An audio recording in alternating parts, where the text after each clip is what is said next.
Easy! Look this way. Ladies and gentlemen, this is it, your final parade at Sandhurst. There are many good reasons for making this the greatest parade that's ever been seen at the Academy. First, our Queen will be present.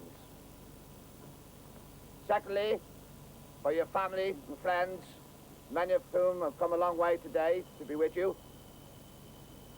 Thirdly, for the staff. God knows they've been patient with you waiting for this day to arrive. But most of all, for you, because this is your day. A day that you'll remember for the rest of your lives. And finally, ladies and gentlemen, I would like to take this last opportunity of wishing each and every one of you Godspeed and good fortune and what I sincerely believe to be an honourable career. Look your plan! The Sovereign's Parade takes place at the Royal Military Academy 3 times a year. Today's parade is particularly significant because the salute is being taken by Her Majesty the Queen. This will be the 3rd occasion Her Majesty has been present, the last being in 1965. Normally, the Queen is represented at the parades by another member of the royal family, or a very senior officer.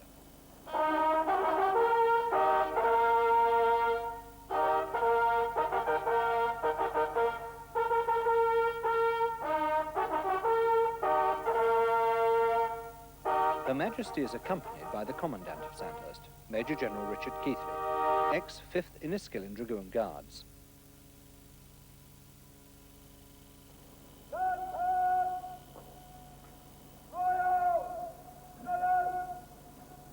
The parade receives Her Majesty with a royal salute.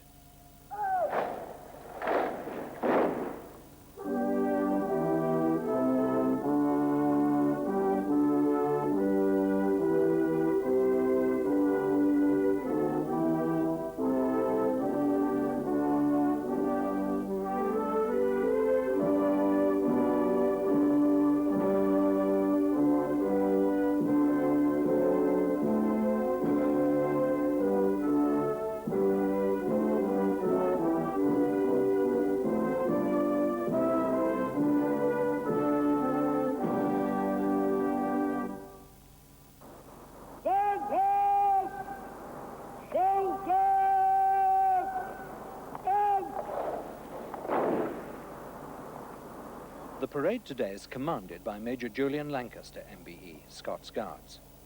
His charger, Alexander, is unquestionably the most experienced on parade today. He's been the adjutant's charger since 1977, and this will therefore be Alexander's 25th commissioning parade.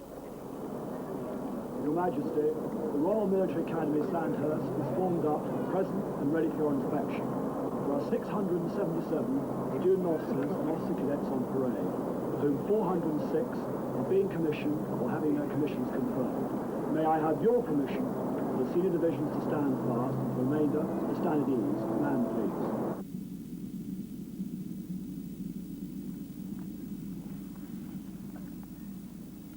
It's been traditional at Sandhurst since the end of World War II for the adjutant's charger to be a very light grey. Her Majesty will now inspect the parade. The traditions upon which Sandhurst is founded go back over 2 centuries. In 1812, the building which is now called Old Building, and which is the backdrop to today's parade, was opened to train gentlemen cadets for the cavalry, infantry, and later the Indian Army. And this continued until general mobilization in 1939. During the war, Sandhurst became an officer cadet training establishment, where potential officers carried out a short course. In 1947, Sandhurst reopened with the task of training all regular officers for the Army. In 1972, Sandhurst also took on the training of short service officers. And in 1981, the officer training element of the Women's Royal Army Corps came under command of the Academy. The aim of Sandhurst has remained unchanged throughout its long history: to transform a young man both physically and mentally, so that he's fit to lead soldiers in peace and war. Hence the motto worn on the cap badge of all students: serve to lead. The first post-Second World War passing out parade was taken by His late Majesty King George VI in July 1948. Following the parade, the King decreed that in future it would be known as the Sovereign's Parade. Since then, 19,535 young men have been commissioned from Sandhurst. As well as being accompanied on the inspection by the Commandant, the Queen is also escorted by the Academy Sergeant Major, WO1 Dennis Cleary. He's the senior warrant officer in the British Army. He became the Academy Sergeant Major in 1979, having previously been the Regimental Sergeant Major for the 1st Battalion, the Irish Guards. The inspecting party is preceded by 2 stick orderlies, Officer Cadet Butcher and Officer Cadet Dennison. It's a great honour to be selected as a stick orderly. 4 are appointed. They're chosen for their bearing, smartness and all-round ability. Their names and those of their predecessors are inscribed on the canes they carry and include many famous men, one of note being the actor, the late David Niven. The Queen is also escorted by her equerry, Lieutenant Colonel Blair Stuart Wilson, Scots Guards, who was himself on parade as an officer cadet when the Queen took the salute on her first parade as Princess Elizabeth in July 1949.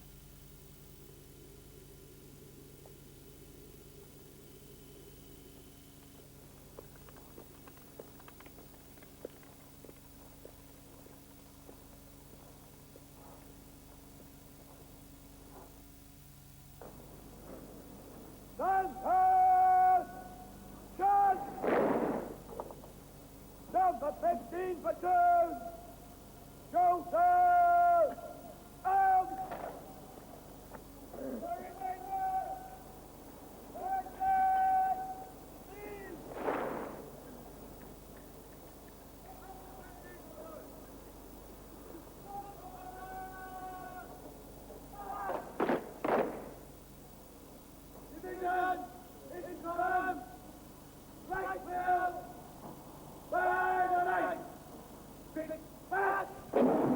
Number 15 Platoon, Normandy Company, New College, will now march forward to receive the Sovereign's banner.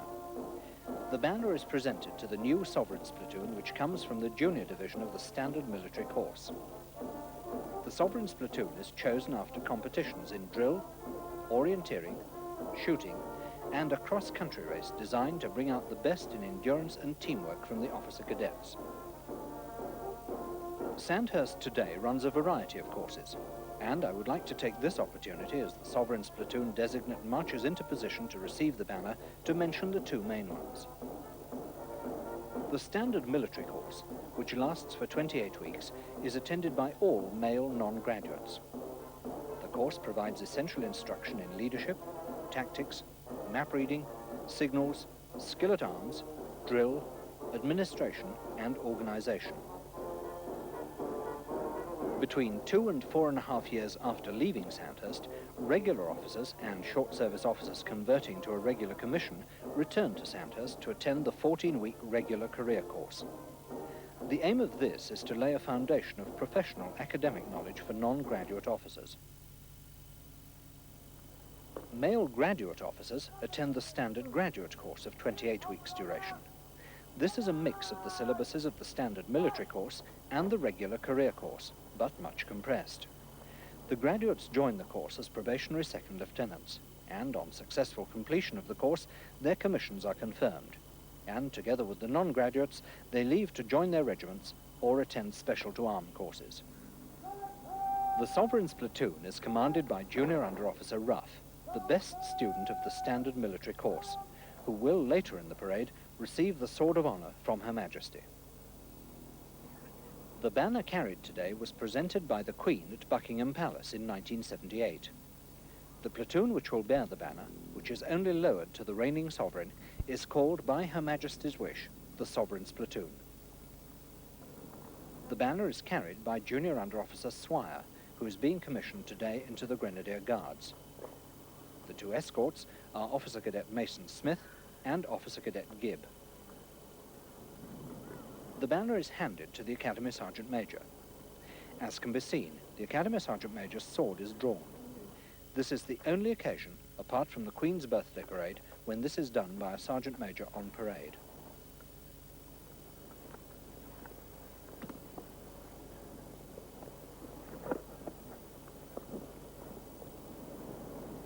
The Academy Sergeant Major hands the banner to Officer Cadet Jackson, who hopes to be commissioned into the Royal Signals when he's commissioned in August. This part of the parade is regarded as a private ceremony for the Sovereign's platoon. This is therefore one occasion when the rest of the parade does not salute when the national anthem is played.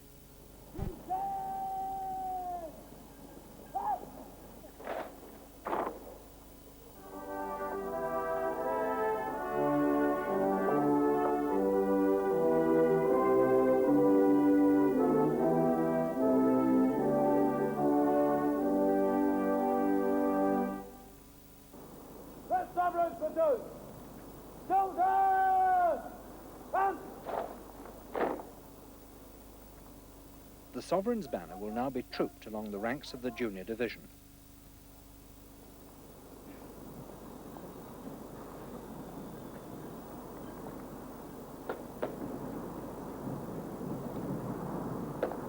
By the right!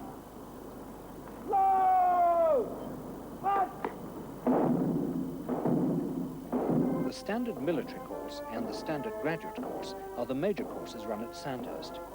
But in addition, and of great importance, are the other courses. Principally, the Women's Royal Army Corps attend a course of 25 weeks duration. This course is aligned with the Standard Graduate Course, and some joint training is carried out, which includes all of the professional studies. The course is attended by both graduates and non-graduates. Other shorter courses of 2 to 4 weeks are run to cater for those seeking short service limited commissions, for probationary territorial army officers, and for officers with professional qualifications joining such corps as the Royal Army Medical Corps, the Royal Army Chaplains Department, the Army Legal Services, and others.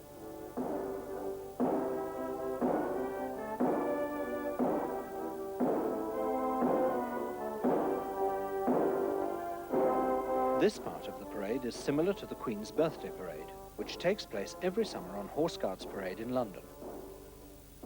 The trooping of the colour ceremony can be traced back as far as 1591. Colours were used as a rallying point for regiments. Hence it was of great importance that all ranks were familiar with their own colours. It was therefore important that they were seen close to, hence the troop through the ranks.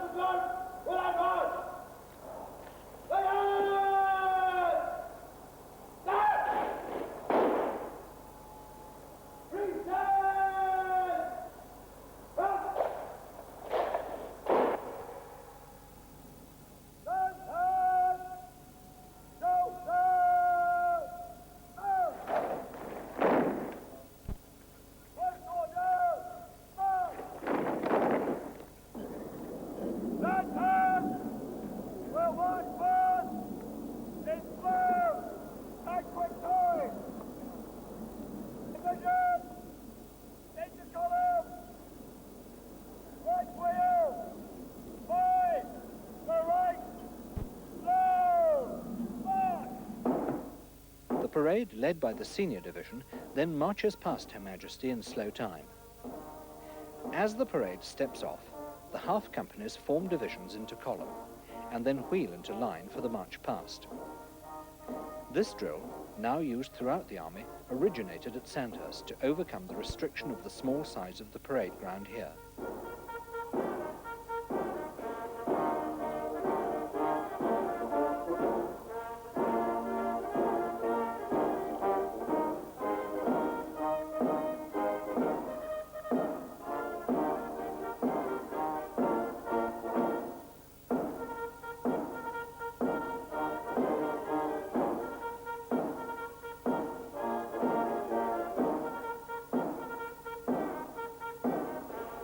Also on parade are the Queen's and regimental colours of Sandhurst.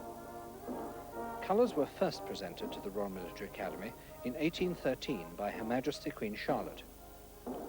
The colours that you see on parade today were presented in 1974 by Her Majesty the Queen. The Sovereign's banner is lowered. This is the first time this banner has ever been lowered since it was presented to the Academy in 1978, as it's only lowered to the reigning sovereign.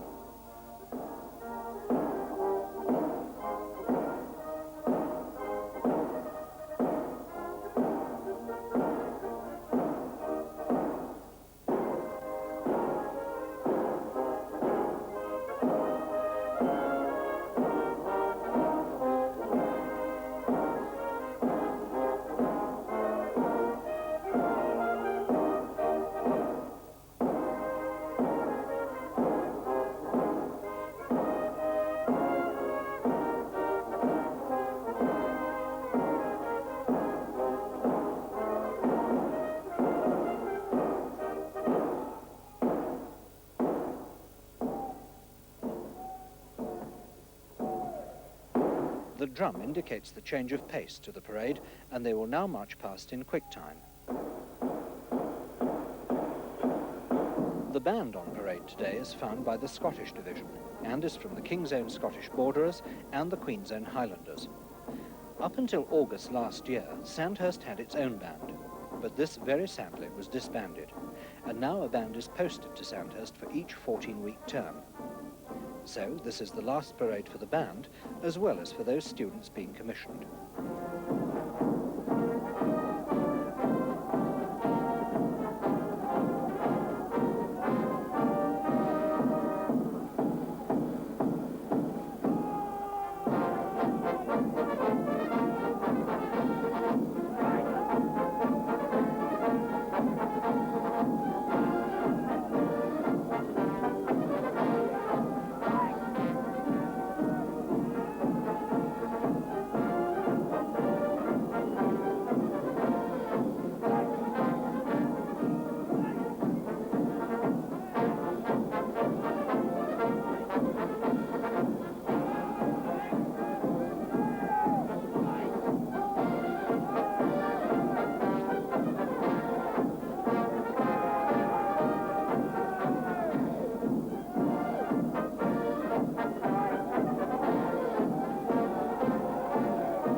The parade prepares to advance in review order, This part of the parade is based on a tactical manual for the infantry produced in 1780 by one David Dundas.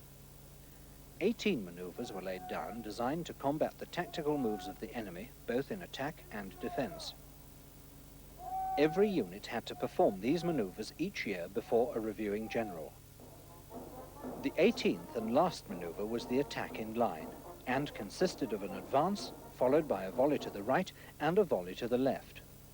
A further advance, followed by 2 volleys to the front, but on parade ending with a present arms. It's this manoeuvre which remains as a part of British ceremonial, to mark those grand days. The parade is then stood at ease, prior to being given an address by Her Majesty the Queen, who, on completing it, presents the 4 major prizes made to those being commissioned.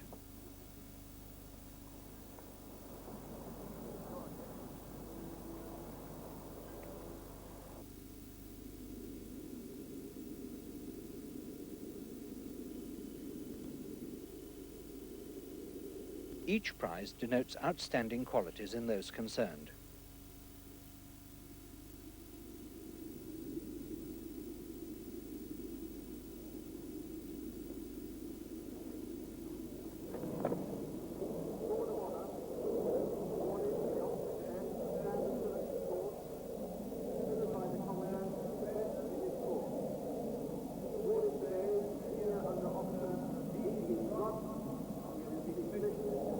Junior Under Officer Ruff. He was born and brought up in Rhodesia, Zimbabwe, and served for 2 years in the Rhodesia Light Infantry.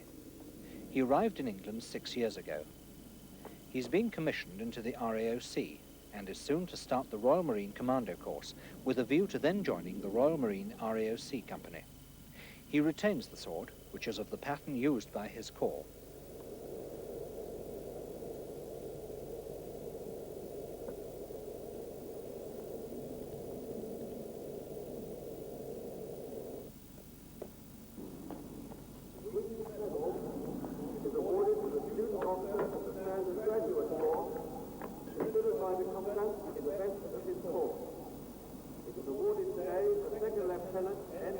Second Lieutenant Pope.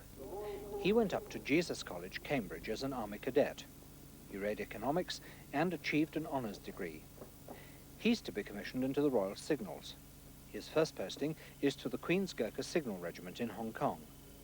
The Queen's Medal is presented to the best student officer of the standard graduate course.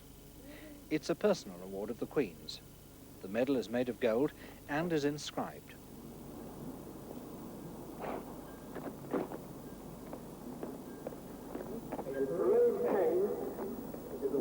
Cadet Corporal Meade. He became interested in the Army whilst at school in Jamaica and achieved the rank of WO2 in the CCF. He holds a private pilot's license.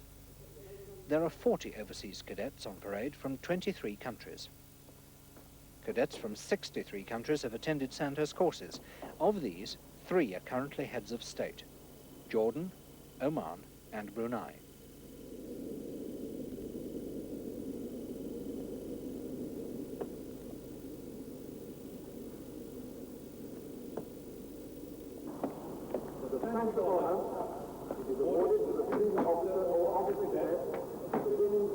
Officer Cadet Vickers. She's being posted to command a WRAC platoon in Rheindahlen in West Germany. Her father is a previous commandant of Sandhurst. He won the Sword of Honour when a cadet.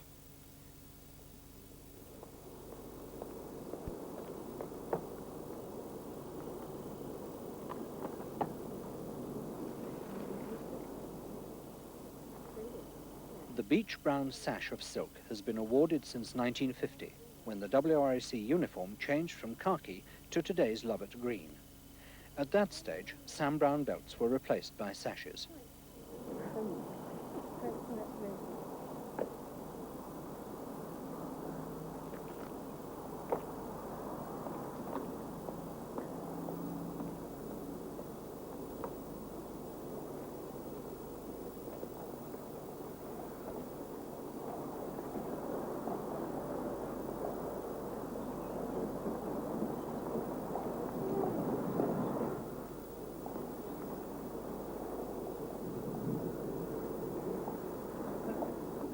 parade pays its final compliment to Her Majesty.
May I have your permission for the colours, the banner, and the senior divisions to march off parade, ma'am, please.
Those having their commissions confirmed and those being commissioned march off parade to Old Lang Syne.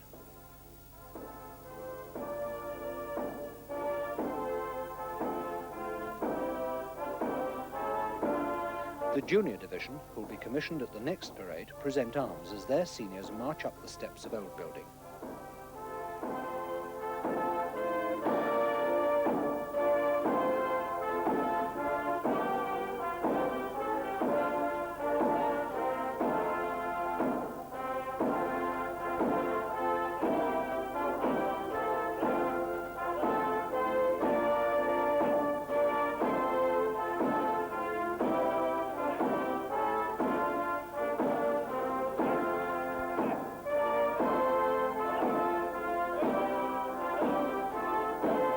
The last to leave is the adjutant, following a custom started in 1925 by the then adjutant, General Boy Browning. There are numerous stories surrounding this custom. One story is that it was an extremely wet parade, and he didn't see why everyone else should get under cover and why he could not. He therefore decided that the quickest way to get out of the rain was to ride up the steps of the grand entrance. The parade's second in command, Captain Philip Dimmock, Welsh Guards, takes command of the parade.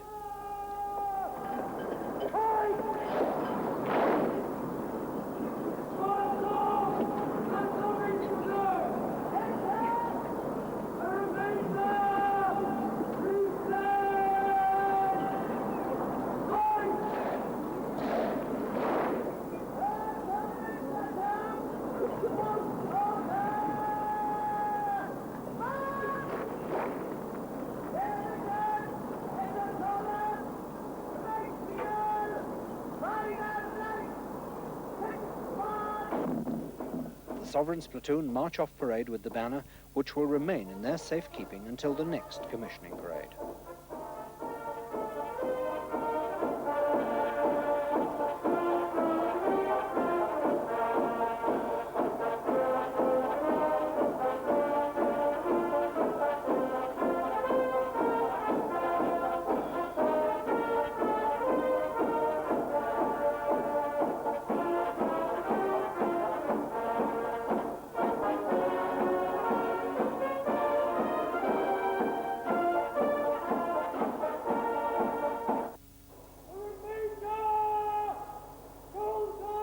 Her Majesty leaves the parade.